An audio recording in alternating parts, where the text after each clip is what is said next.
वो आशिक थे रसूल मकबूल सल्लल्लाहु अलैहि वसल्लम की ज़ात अक़दस के। तो इश्क में डूब कर जो कलाम लिखा जाता है उसमें असर होता है। तो उस कलाम को फिर आने वाली नस्लों ने, बुज़ुर्गों ने भी और आवाम ने भी उनको सुना है, तो उनकी बरकतें उस कलाम में नज़र आती हैं और नूर भी नज़र आता है। क्योंकि दुनिया में ज़मीन आसमान के दरमियान अगर कोई चीज़ काम की है उसका नाम है इश्क। इश्क बगैर कुछ नहीं। तो इश्क की दुनिया में खो कर जब कुछ किया जाता है तो वो इबादत बन जाता है। कव्वाली में जो इश्क होता है, कव्वाली में जो इश्क होता है वो अपने महबूब से होता है, खुदा से होता है, ईश्वर से होता है। फिल्मी दुनिया में अब अभिनेता और अभिनेत्रियों से जोड़ दिया गया, इसे आप कैसा मानते हैं? इसको मैं यूँ समझा हूँ, एक नई बात मेरे अभी समझ में आई है। अदाकार मेल हो या फीमेल, स्टेज हो या फिल्म, वहाँ भी काम करने वाले और वहाँ भी काम करने वाले जो हैं, पैदा तो सबको अल्लाह ने किया ना, और अल्लाह में का नूर तो सब में है ना। तो वो नूर वहाँ नज़र आए या वहाँ नज़र आए, मस्ती तो आएगी। हिंदुस्तान में जैसे कीर्तन होता है वैसे ही कव्वाली है ईश्वर से जुड़ने के लिए। बिल्कुल सही। अच्छा, इंटरनेट और यूट्यूब और ये आने से कव्वाली की लोकप्रियता ज़्यादा बढ़ी है।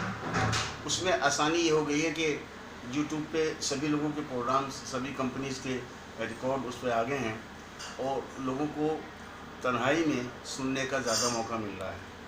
अब लोगों का वक्त बेकार की बातों में नहीं जाता, बल्कि अगर उनको शौक़ है तो वो अपना नेट के ज़रिए वो उसी फ़नकार को सुनते रहते हैं। उसमें उनका बुरी बातों से भी मन उतनी देर के लिए मुक्त हो जाता है। पुराने दौर में कव्वाली गाने वाले ज़्यादा तैयार होते थे, कव्वाल ज़्यादा बनते थे। आधुनिक युग में क्या बच्चे कव्वाली गाना सीख रहे हैं? हाँ, इस चीज़ में कमी आई है। इसका क्या कारण है? जल्दबाजी। दुनिया की सहूलतें जल्दी लेना चाहते हैं और इसलिए सीखने का वक्त नहीं है। पहले तो एजुकेशन है, एजुकेशन नहीं हासिल करते। जैसे आप जानते हैं मुझसे भी पहले कि बीए करने के लिए कम से कम 15 साल ज़ाय होते हैं। 18 साल की उम्र में या 17 साल की उम्र में आदमी बीए करता है, और कव्वाल तो चाहते हैं कि मैं 12 साल का ही काम करने लगूँ और दुनिया में मेरा नाम हो जाए। कैसे पॉसिबल है? कव्वाल बनने के लिए कितना समय आप मानते हैं कि इतना समय आदमी को मेहनत और मशक्क़त और रियाज करना चाहिए? कम से कम 40 साल। और क्या क्या पढ़ना चाहिए उसे? उसको पहले तालीम हासिल करनी चाहिए, दो तरह की। किताबी तालीम जो स्कूल से ताल्लुक़ रखती है, उसके बाद संगीत किसी गुरु से सीखना चाहिए कम से कम 10 साल तक, और 10 साल कम से कम पढ़ाई करे ताकि उसकी ज़ुबान सही हो जाए, वो तलफ़्फ़ुज़ की अदायगी सही कर सके। 20 साल के बाद में फिर वो काम करने के लिए स्टेज पे आए, और उस वक्त उसकी उम्र होनी चाहिए कम से कम 30 साल। 30 साल के बाद फिर 10 साल वो लोगों में अपनी पहचान बनाएगा। जब वो 40 का हो जाएगा फिर उसका तजर्बा और उसकी पहचान उसको आराम देगी। अब वो मर्र के भी अमर हो जाएगा। ये है तरीका। जैसे इंजीनियर बनने के लिए, गीतकार बनने के लिए, एक्टर बनने के लिए स्कूल कॉलेज है, कव्वाली के लिए कोई स्कूल कॉलेज नहीं है जहाँ बच्चा ट्रेनिंग ले सके? हाँ है। वो इस तरह के हैं। उसमें जैसे गवर्नमेंट ने स्कूलों में ये फैसिलिटी दी हुई है संगीत की, तो वहाँ बच्चे सीख रहे हैं। संगीत तो सारा एक ही है, राग भैरवी तो एक ही है, कोई दूसरी तो है नहीं, चाहे कव्वाली में हो चाहे स्कूल में हो, तो वहाँ सीख रहे हैं बच्चे। कुछ ऐसे भी लोग हैं जो सुन सुन के, अब तो ज़्यादा टाइम लोगों के पास नहीं है, तो रिकॉर्डिंग सुनते हैं और उसको कॉपी कर लेते हैं, कलाम भी लिख लेते हैं, धुनें भी याद कर लेते हैं। अब ज़रा सस्ता काम हो गया। अब गुरु के पाँव दबाने नहीं पड़ते, बल्कि यूट्यूब से हासिल हो जाता है। आप कव्वाली की तब कैसे आए? मैं तो स्कूल में पढ़ता था, मदरसे में 4-5 साल का, 6 साल का हुआ।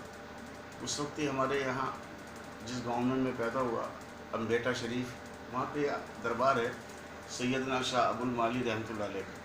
वहाँ जुमेरात की शाम को फातिहा के बाद कव्वाली होती थी। वो दूसरे बच्चों के साथ मैं भी सुनता था। तो पर्शियन में जब होती थी कव्वाली तो मेरी रूह रक्स करती थी।